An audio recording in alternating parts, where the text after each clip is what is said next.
మంది అభ్యర్థుల పోటీ ఓటింగ్ పై మరోసారి అవేర్నెస్ క్రియేట్ చేసిన సుదర్శన్ పట్నాయక్ 500 కిలోల మామిడి పండ్లతో పూరీ తీరంలో ఆకట్టుకున్న శాండ్ ఆర్ట్.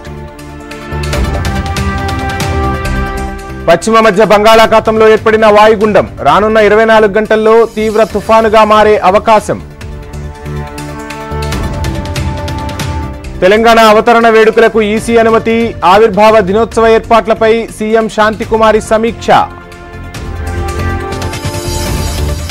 తిరుమలకు పోటెత్తుతున్న భక్తులు. జూన్ 30 వరకు వీఐపీ బ్రేక్ దర్శనాలు రద్దు. హైదరాబాద్లోని పలు హోటళ్లు, రెస్టారెంట్లలో కల్తీ ఆహారం, నాణ్యత లేని పదార్థాలను వినియోగిస్తున్నట్లు గుర్తిస్తున్న టాస్క్ ఫోర్స్. నాగోల్లో మద్యం మత్తులో హల్చల్ చేసిన జంట అరెస్ట్. సీనియర్ సిటిజన్స్ పై దురుసుగా ప్రవర్తించిన ఇద్దరిపై కేసు. రంగారెడ్డి జిల్లా మహేశ్వరంలోని హార్డ్వేర్ కంపెనీలో మంటలు. 5 ఫైర్ ఇంజన్లతో మంటలార్పిన అగ్నిమాపక సిబ్బంది.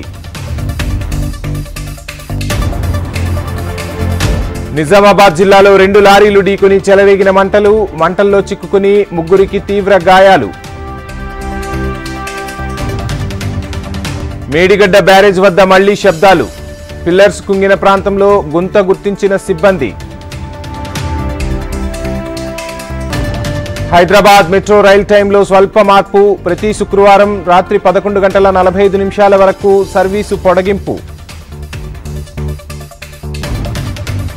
బీఆర్ఎస్ హత్య రాజకీయాలు చేయడం దురదృష్టకరం. మృతుడు శ్రీధర్ రెడ్డికి అనేక వివాదాల్లో ప్రమేయముందన్న మంత్రి జూపల్లి. ఎమ్మెల్సీ ఎన్నికల్లో కాంగ్రెస్ ను ఓడిస్తేనే కనువిప్పు వస్తుంది. ఆ పార్టీకి ఓటేయడం అంటే అబద్దాలను ఆమోదించడమేనన్న హరీష్ రావు. తెలంగాణలో బట్టి, రేవంత్ ఉత్తమ్ ట్యాక్స్ మొదలైంది. ఢిల్లీకి కప్పం పంపాలి కాబట్టే కొత్త ట్యాక్సులన్న కేటీఆర్. ముస్లిం రిజర్వేషన్లపై ప్రధాని మళ్లీ మాట్లాడితే దావా వేస్తా. మతాల మధ్య బీజేపీ చిచ్చు పెడుతోందన్న షబీర్ అలీ. బీఆర్ఎస్ మాజీ ఎమ్మెల్యే జీవన్ రెడ్డిపై కేసు నమోదు. భూ కబ్జాకు పాల్పడినట్లు చేవెళ్ల పిఎస్లో ఫిర్యాదు. కవిత బెయిల్ పిటిషన్పై వాదనలు సోమవారానికి వాయిదా. జూన్ 7న ఛార్జ్షీటు దాఖలు చేస్తామన్న సీబీఐ. విశాఖకు కాంబోడియా బాధితుల 2వ విమానం. ఎయిర్పోర్టు చేరుకున్న మరో 14 మంది. విశాఖలో జూన్ 9న మరోసారి సీఎంగా జగన్ ప్రమాణం చేస్తారు. ఆంధ్రప్రదేశ్లో 175 స్థానాల్లో గెలవబోతున్నామన్న బొత్స.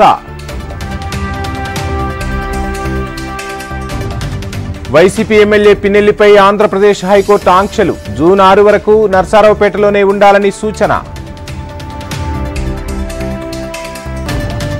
ఆంధ్రప్రదేశ్లో తిరిగి ప్రారంభమైన ఆరోగ్యశ్రీ సేవలు. సీఎస్ హామీతో నెట్వర్క్ ఆసుపత్రుల ఆందోళన విరమణ. రామేశ్వరం కేఫ్ పేలుడు కేసులో 5వ నిందితుడి అరెస్ట్. లష్కరే ఉగ్ర సంస్థతో సంబంధాలున్న వ్యక్తిని అరెస్టు చేసిన ఎన్ఐఏ.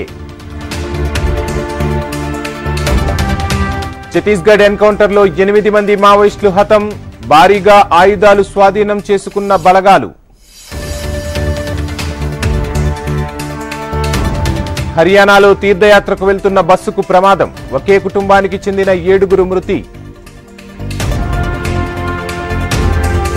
క్వాలిఫైయర్ 2 మ్యాచ్లో రాజస్థాన్పై హైదరాబాద్ విక్టరీ. ఫైనల్ పోరులో కోల్కతాతో తలపడనున్న ఆరెంజ్ ఆర్మీ.